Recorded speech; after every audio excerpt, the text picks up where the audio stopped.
ایک اور کام ہو رہا ہے، میں آپ کو بتا رہا ہوں، باریک باریک کام ہو رہے ہیں، باریک وارداتیں ہو رہی ہیں۔ طالبان کے ساتھ مذاکرات ہو رہے ہیں، طالبان کے ساتھ مذاکرات ہو رہے ہیں، اور مذاکرات کس بات پہ ہو رہے ہیں کہ یہ جو فاٹا شاٹا جو ہے ان ساروں کو جو ہے وہ واپس جو ضم کیا گیا ہے ان کا پرانا سٹیٹس بحال کیا جائے۔ یہ اس وقت مذاکرات ہو رہے ہیں اور ان کی شرائط پہ ہو رہے ہیں۔ تو اس سے آپ اندازہ کر سکتے ہیں کہ معاملات کہاں تک پہنچے ہوئے ہیں کہ وزیرستان وہاں پہ تیل اور گیس کے ذخائر برآمد ہوئے ہیں۔ وہ علاقہ اتنا ہے جناب، اہم علاقہ ہے، جو ہمارا پرانا فاتح تھا، جو کہ ضم ہو چکا ہے اس وقت ہمارے صوبہ خیبر پختونخوا میں۔ تو وہ ساری چیزیں اس وقت موجود ہیں، لیکن طالبان سے مذاکرات ہو رہے ہیں کہ یہ جو مرجر ہے وہ ختم کیا جائے، پرانا سٹیٹس بحال کیا جائے۔ تو یہ ہے ریاست کی کمزوری، اور یہ کیا پارلیمان کو پتہ ہے اس بات کا؟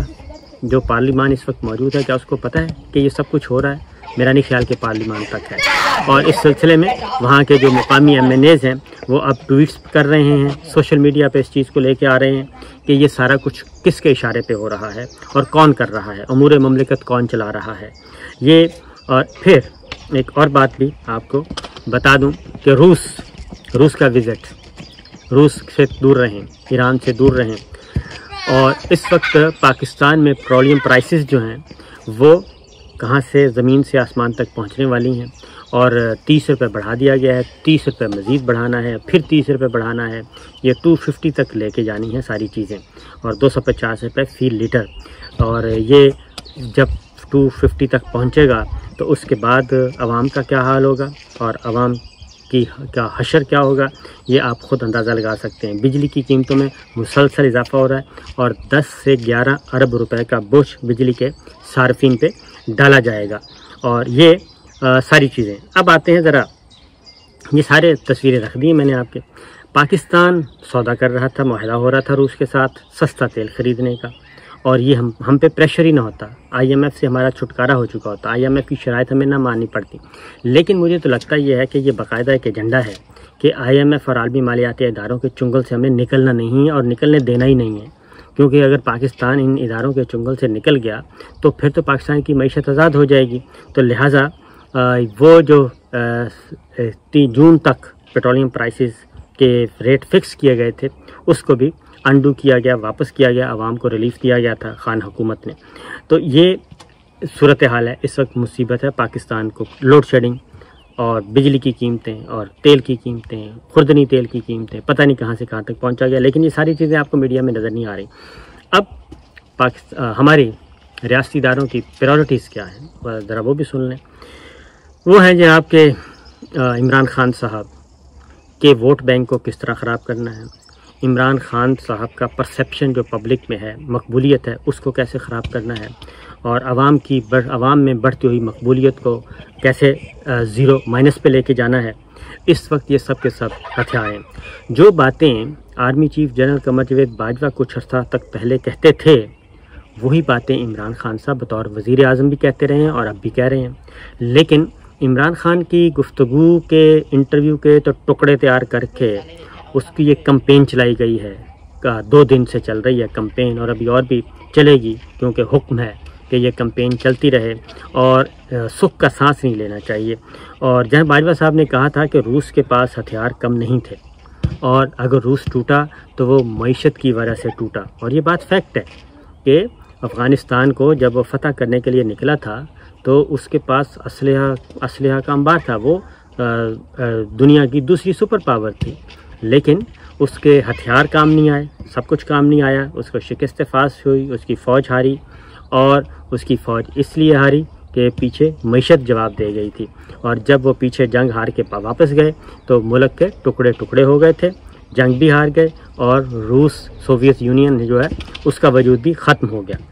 عمران خان صاحب سابق وزیر اعظم، 4.25 سال وزیر اعظم رہے، یا کوئی بھی سابق وزیر اعظم، کیا اس کو یہ حق نہیں پہنچتا کہ وہ پاکستان کے مسائل پہ گفتگو کرے؟ اور کیا اگر کوئی وزیر اعظم پاکستان کے مسائل پہ گفتگو کرتا ہے اور اس گفتگو کو پاکستان مخالف پہ بنا کر پیش کیا جاتا ہے، اور اس کا ایک ایسی عمارت میں، ایسی بلڈنگ میں ایسے لوگ اس کے انٹرویو کے ٹکڑے بناتے ہیں، پیس جوڑتے ہیں اور پھر وہ پھیلاتے ہیں. اگر یہ ساری باتیں پبلک کو پتہ چل جائیں، اوپنلی پتہ چل گیا کہ یہ سارا کچھ کون کر رہا ہے، تو رہی صحیح کسر بھی ختم ہو جائے گی. اور یہ ذہن میں رکھیے کہ پبلک اس وقت بہت کچھ جانتی ہے، سب کچھ جانتی ہے، اور بجائے اس کے کہ جو لوگ آپ کو گالیاں دیتے تھے، ادارے کو گالیاں دیتے تھے، آپ کو ذاتی طور پہ گالیاں دیتے تھے، ان کے ساتھ تو آپ کا ہو گیا اتحاد، ان کے ساتھ تو آپ بڑے کیا کہنا ہے کمفرٹیبل زون میں چلے گئے. اور جو آپ کو ڈیفینڈ کرتے ہیں، جو ڈیفینڈ کرتے تھے اور ڈیفینڈ کر رہے ہیں، وہ ان کو آپ دشمن کے طور پہ ٹریٹ کر رہے ہیں اور ان کو دشمن کے طور پہ پیش کیا جا رہا ہے. اور کل سے جو ایک طوفان بدتمیزی پورا چل رہا ہے ایک حکم کے تحت، تو اس سے کوئی فرق نہیں پڑے گا.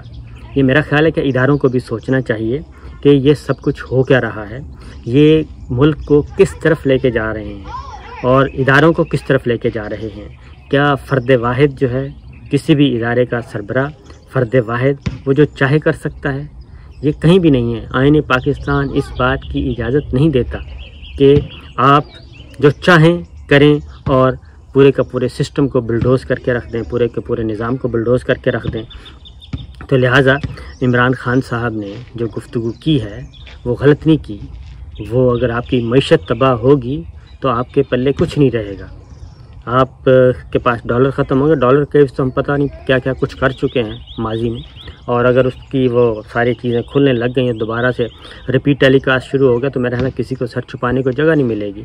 اور اس وقت آپ یہ سمجھنے کی کوشش کریں کہ آپ ایک پڑھی لکھی یوتھ، پڑھی لکھی نوجوان، جو پاکستان کی آدھی آبادی سے زیادہ ہے یوتھ، 11-12 کروڑ یوتھ جو ہے، اس کو آپ اپنا دشمن بنا رہے ہیں.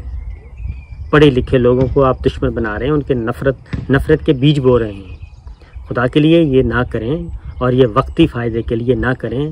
ایک چودھری صاحب کی ذاتی تسکین کے لیے مت کریں ایسا، ملک کو برباد مت کریں.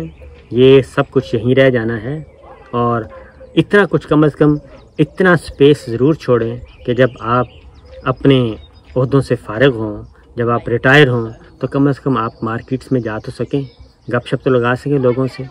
یہ ساری چیزیں میں نے کہا آپ پہ گوش گزار کر دوں کہ یہ سب کچھ ہو رہا ہے.